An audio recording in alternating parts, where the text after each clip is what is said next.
Hi, my name is Pop. I am making a video in Ubuntu Basics, a tutorial that shows how to make tests using a spreadsheet. The tests that I am going to demonstrate how to make are true and false tests and fill in the blank tests, but not multiple choice tests. I will make another video that shows the more complicated thing, multiple choice tests, later. I have got several columns here with headers on them. In column A, I've got questions, and then in column B you will put your answer, and column D is the right answer, and we're going to test your answer, which you put in column B, against what the right answer is in column D.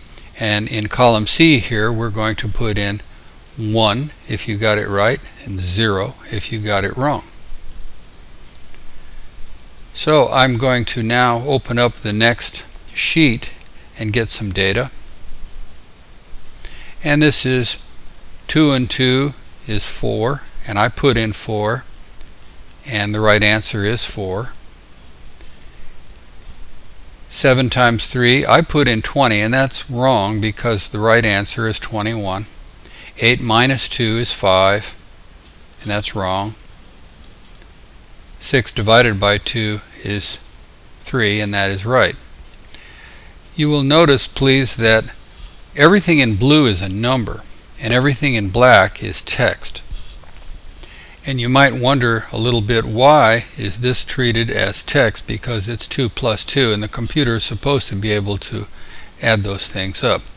Well, briefly I'll explain that. If I put in 2 plus 2 here, 2 plus 2, I've got the same thing. It's just 2 plus 2. If I put in equals 2 plus 2 and hit enter, it calculates it out and it turns green. And that's because a calculation begins with an equal sign. If you put the equal sign afterwards, it's treated as text. If you leave the equal sign out, it's treated as text. There are a couple of exceptions. 2 plus 2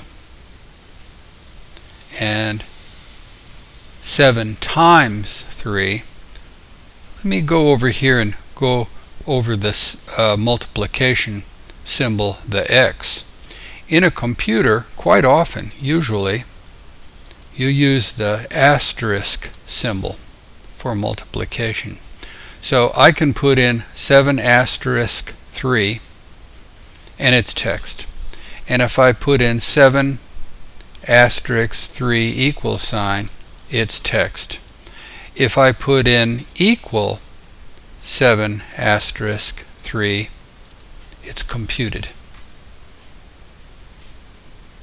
Now down here there is a problem, and down here there is a problem, because I have got an equals, a minus sign for subtraction. And let's look at that for a second. If I put in 8 minus 2, the computer thinks I am putting in August 2nd of this year, and when I hit enter, sure enough, that's what it does. However, if I put in 8 minus 2 equals, well, then it treats it as text. And if I put in equal 8 minus 2, enter,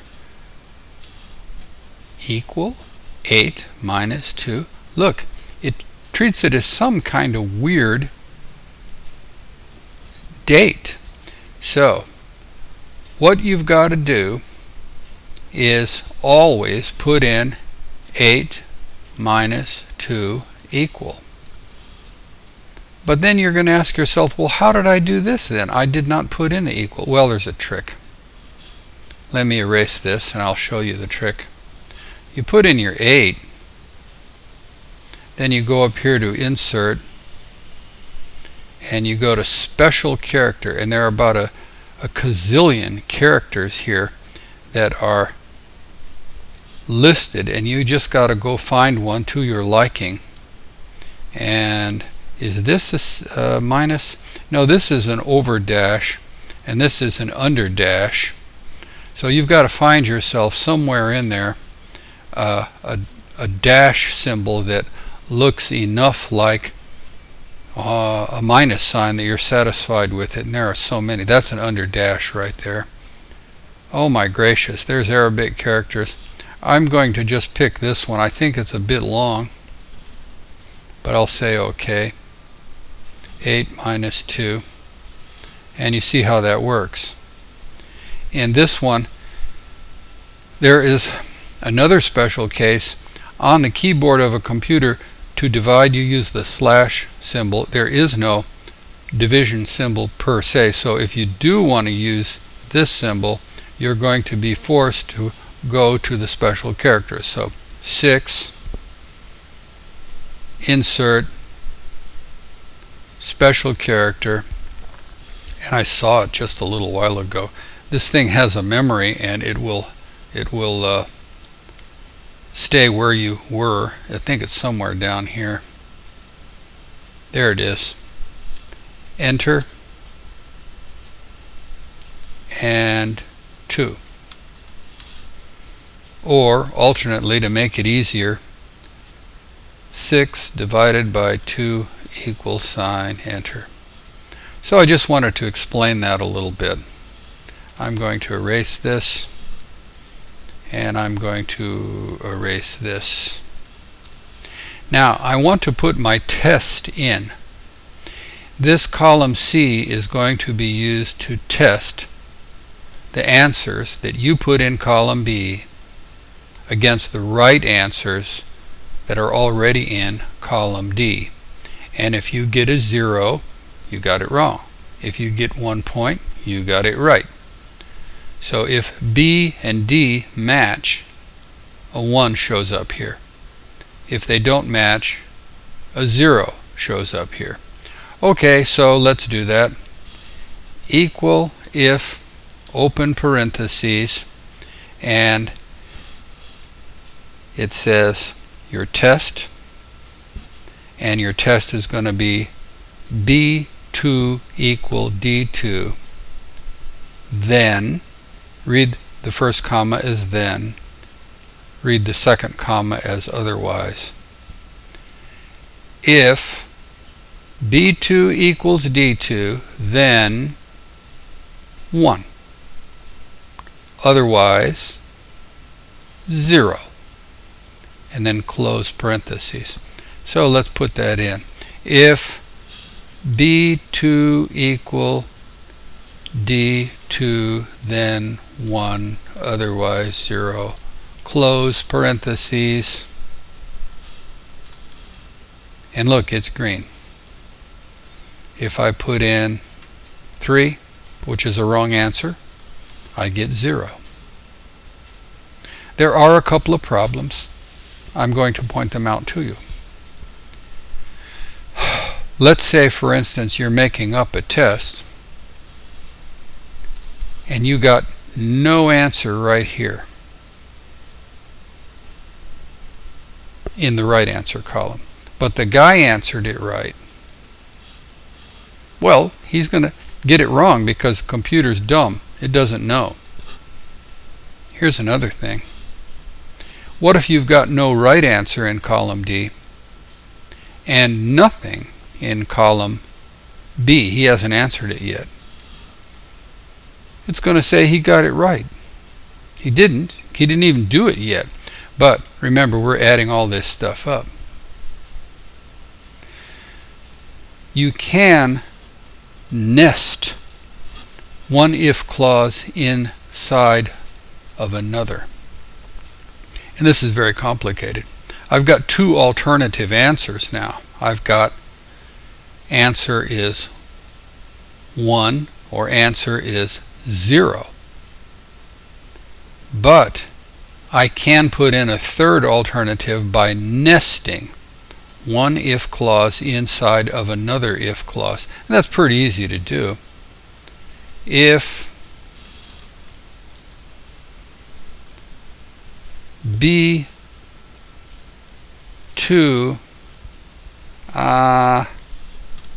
equals nothing at all, then nothing at all. I forgot my parentheses.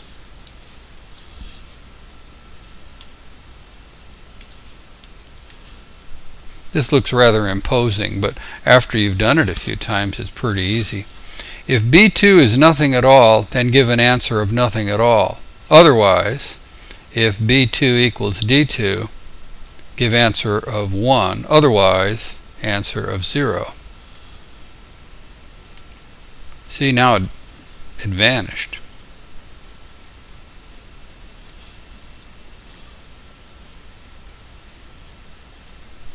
So let's answer it wrong. I got it wrong. Let's answer it right. I got it right. Let's not even answer it. Nothing. I don't recommend doing this, though. First of all, it's way complicated. And second of all, it creates other problems down the road. We're trying to be simple. So I'm going to erase this.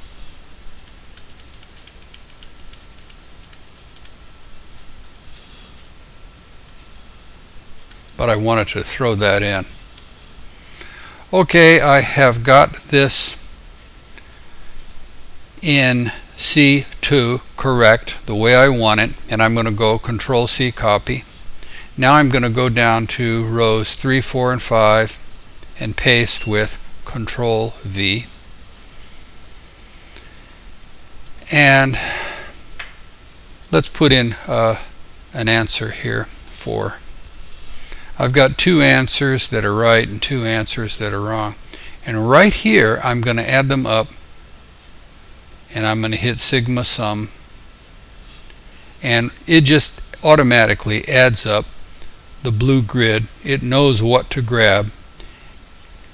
It's a very good artificial intelligence that's built in. When you go to the bottom of a column and you say sigma sum and tap on it, it just goes to the top of the column and grabs it. If there's a gap, it stops, and then you've got to overwrite it. But we don't have to overwrite it. We got it right the first time. I hit enter, and it says I got 200%. Well, that's because I was goofing earlier, making the preparations to make this video, and when I did, I changed the format here to percentage. I'm going to change that. Cells. I'll go back to percentage in a minute. Let's just go to numbers, and I'm going to go 2 decimal places, and I got 2 right. But if I change this to 21, I got 3 right, and if I change this to 6, I got all of them right.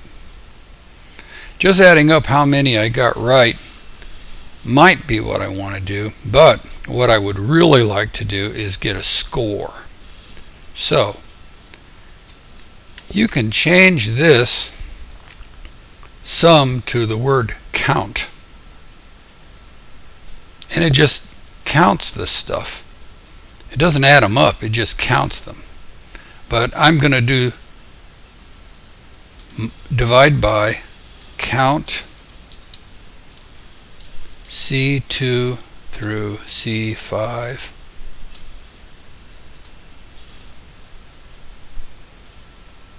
And now I'm going to change this to a percentage.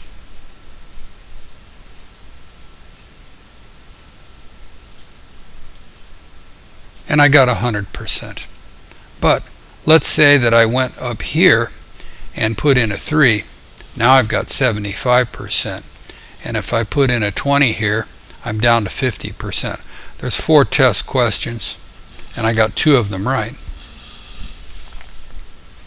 If I went over this too fast, let me separate it so that you can see what's cooking.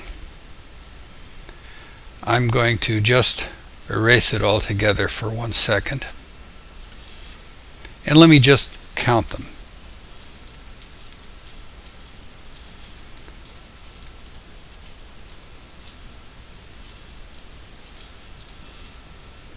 But it says percentage. So when you are goofing with a spreadsheet, you can get yourself very easily confused.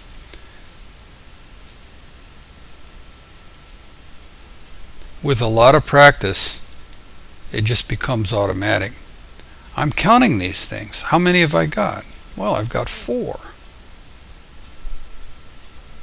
What happens if I remove this answer altogether? I still have 4. I'm counting all the test questions, C2 through C5. I'm not saying whether or not I got them right. If I wanted to say if I got them right, I would have to change the count to sum. And that adds up the numbers.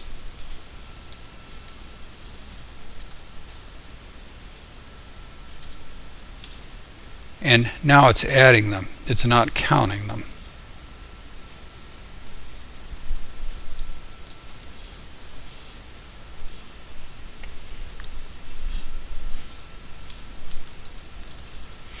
What I did earlier, I'm going to bring it back. Divide by count.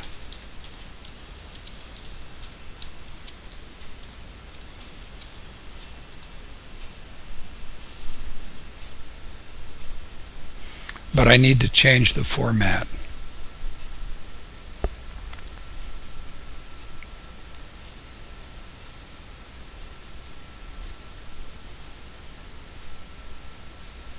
%. Well, so far this is a fill in the blank test. I am now going to get some true and false stuff. So I've got some questions here. What is pi? 3.14. And the answer is, the right answer is 3.14. What's the capital of Texas? Austin. True or false? Rows go up and down. False. Okay, I'm going to take this data,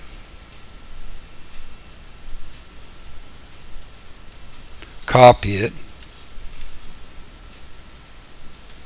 I'm going to go over here, grab my last row, and I'm going to hold down my shift key.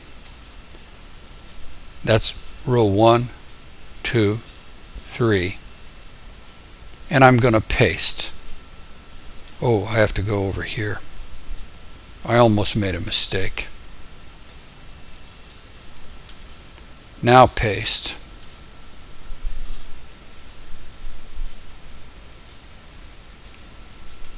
No, I better insert. Well, let's try paste, see what happens.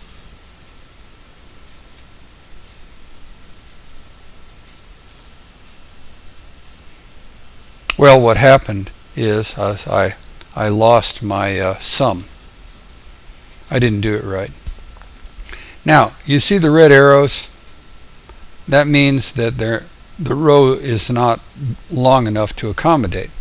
Well, there's one thing you can do. You can go over here and say format, and you can say column optimal width, and it'll make room. But now I don't have everything showing, and I want everything showing. So I'm going to shorten this, but again, that kind of cuts off where I am. But what I can do is grab this column and format it, and grab let's see, cells, alignment, wrap text automatically, and it's going to make room. And see what it does here? It made row 6 really tall, and row 7 same thing.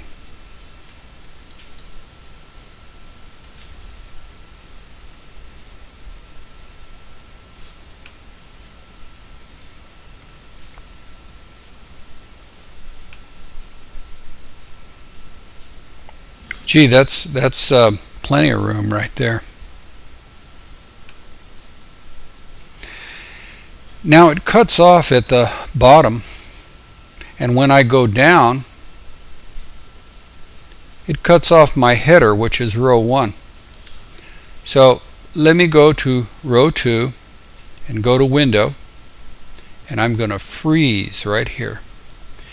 And by so doing, row 1 will stay up on the screen all the time.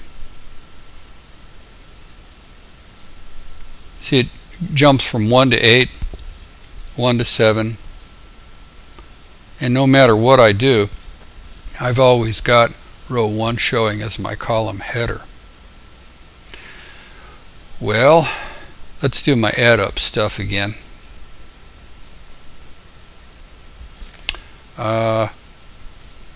Sigma sum,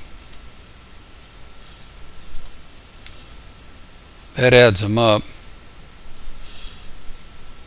Divide by count, C2 through C7.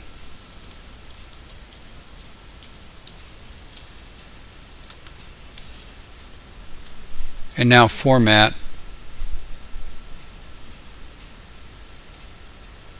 Percentage.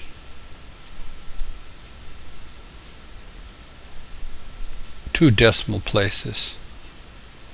Okay. Oh, it's not wide enough. You see the green crosshatches? That means it's not wide enough. 100%. I got them all right. Let's risk going a little smaller here. Let's get a few of them wrong.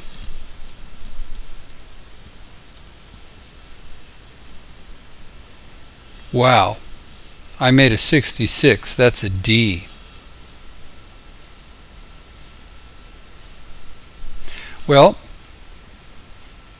this is true and false, and this is fill in the blank.